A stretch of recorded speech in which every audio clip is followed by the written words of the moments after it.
वाराणसी में पीएम ने आरजे शंकर नेतृत्व अस्पताल का किया उद्घाटन। सीएम योगी भी कार्यक्रम में रहे मौजूद। महाराष्ट्र विधानसभा चुनाव को लेकर बीजेपी की पहले लिस्ट जारी। पार्टी ने 99 कैंडिडेट के नाम किए घोषित। दिल्ली में बीएनजे मेडिकल फोरम 2024 आयोजित। जेपी नड्डा ने फोरम को किया संबोधित। गुवाहाटी में झारखंड के लिए बीजेपी की पहली सूची जारी। सूची जारी होने पर हेमंत बिस्वा शर्मा ने दिया बयान। नमस्कार, स्वागत है आपका आज की खबर में। मैं हूं आपके साथ महिमा शर्मा। बढ़ते हैं देश की बड़ी खबरों की ओर। वाराणसी में प्रधानमंत्री नरेंद्र मोदी ने आरजे शंकर नेत्र अस्पताल का उद्घाटन किया। इस दौरान उनके साथ कार्यक्रम में सीएम योगी आदित्यनाथ भी मौजूद रहे। उन्होंने कहा कि कार्यक्रम में मैं इस नेत्र अस्पताल को देखकर आया हूं। एक प्रकार से ये आध्यात्मिक और आधुनिकता का संगम है। यही बड़ी संख्या में गरीबों को इलाज मिलेगा। मैं अभी इस नेत्र अस्पताल को देखकर आया हूं। एक प्रकार से ये आध्यात्मिकता और आधुनिकता का संगम है। ये अस्पताल बुजुर्गों की भी सेवा करेगा और बच्चों को भी नई रोशनी देगा। यहां बहुत बड़ी संख्या में गरीबों को मुफ्त इलाज मिलने वाला है। ये नेत्र अस्पताल यहां के युवाओं के लिए रोजगार के भी नए अवसर लेकर आया है। यहां मेडिकल कॉलेजों के छात्र इंटर्नशिप कर पाएंगे, प्रैक्टिस कर पाएंगे। सपोर्ट स्टाफ के तौर पर भी यहां के अनेकों लोगों को काम मिलेगा। महाराष्ट्र विधानसभा चुनाव के लिए बीजेपी ने पहली सूची जारी कर दी है। इस सूची में बीजेपी ने कुल 99 कैंडिडेट के नाम घोषित किए हैं। महाराष्ट्र में 20 नवंबर को विधानसभा चुनाव के लिए वोट डाले जाएंगे। नतीजे 23 नवंबर को आएंगे। राज्य के उप मुख्यमंत्री देवेंद्र फडणवीस एक बार फिर नागपुर दक्षिण पश्चिम विधानसभा से मैदान में उतरेंगे।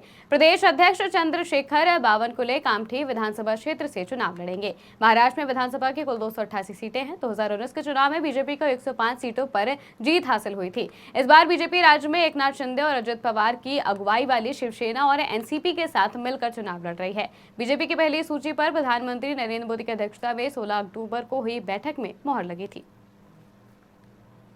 बिहार और झारखंड मेडिकल फोरम के तत्वाधान में आयोजित बीएनजे मेडिकल फोरम 2024 को संबोधित करते हुए केंद्रीय स्वास्थ्य मंत्री जेपी नड्डा ने कहा, प्रधानमंत्री नरेंद्र मोदी के नेतृत्व में हमने स्वास्थ्य का एक दायरे से बाहर निकालकर एक साथ देखने का प्रयास किया है। इसलिए 2017 में बनी नई स्वास्थ्य नीति के तहत हमने इसे समग्र स्वास्थ्य नीति के रूप में आगे बढ़ाने का प्रयास किया। और इस आयुष्मान आरोग्य मंदिर में, क्योंकि अब मैं BJMS में आया हूं, तो मैं बताना चाहूंगा कि आपके यहाँ बिहार में 10,716 ऐसे हमारे आयुष्मान आरोग्य मंदिर खुले और अभी तक जो फुटफॉल रहा है आयुष्मान आरोग्य मंदिर में वो 8 करोड़ 35 लाख है। 1 करोड़ 35 लाख। और NCD स्क्रीनिंग जो बिहार में हुई है वो 4 करोड़ 36 लाख और ये कंटिन्यूड है।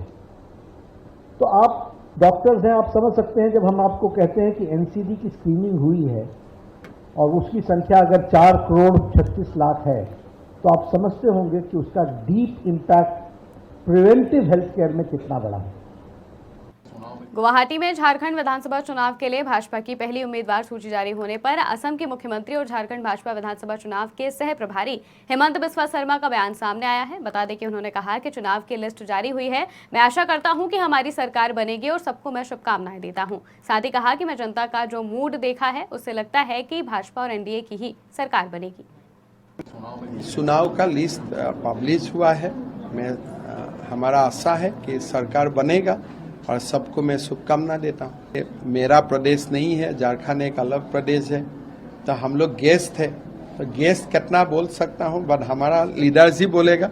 एब्सोल्यूट होगा, मेजोरिटी होगा, सरकार बनेगा, ये जनता ही बोलेगा। लेकिन हमारा ये जो मैं मूड देखा हूँ उससे लगता है कि बीजेपी और एनडीए का सरकार बन जाएगा। त्रिपुरा के मुख्यमंत्री डॉक्टर माणिक साहा ने भारतीय जनता पार्टी के सदस्यता अभियान में हिस्सा लिया। बता दें कि उन्होंने पार्टी को मजबूत बनाने और अधिक से अधिक लोगों को जोड़ने पर जोर दिया। साहा ने भाजपा की नीति और विकास कार्यों को जनता तक पहुंचाने की बात कही है। इस अभियान के दौरान पार्टी कार्यकर्ताओं और समर्थकों ने उत्साहपूर्वक भाग लिया। मुख्यमंत्री ने सदस्यता अभियान को सफल बनाने के लिए सभी से सहयोग की अपील की है। रांची में झारखंड चुनाव 2024 के लिए सीट शेयरिंग पर राजद सांसद मनोज कुमार झा ने असंतोष जताया था। बता दें कि उन्होंने बताया कि 2019 में उनकी पार्टी ने 7 सीटों पर सहमति दी थी, लेकिन इस बार बातचीत के बाद पहले 7 और फिर 3-4 सीटों की पेशकश की गई। इसके अलावा झा ने इसे असहमति के रूप में देखा और कहा कि राजद ने महागठबंधन में 60-62 सीटों पर सहयोग करने का फैसला लिया है। क्योंकि हमारे राष्ट्रीय अध्यक्ष पिछली बार जब 19 में चुनाव यहां हो रहा था वो यहीं थे और उन्होंने कलेजे पे पत्थर रख करके 7 सीटों के लिए सिर्फ इसलिए हामी भरी।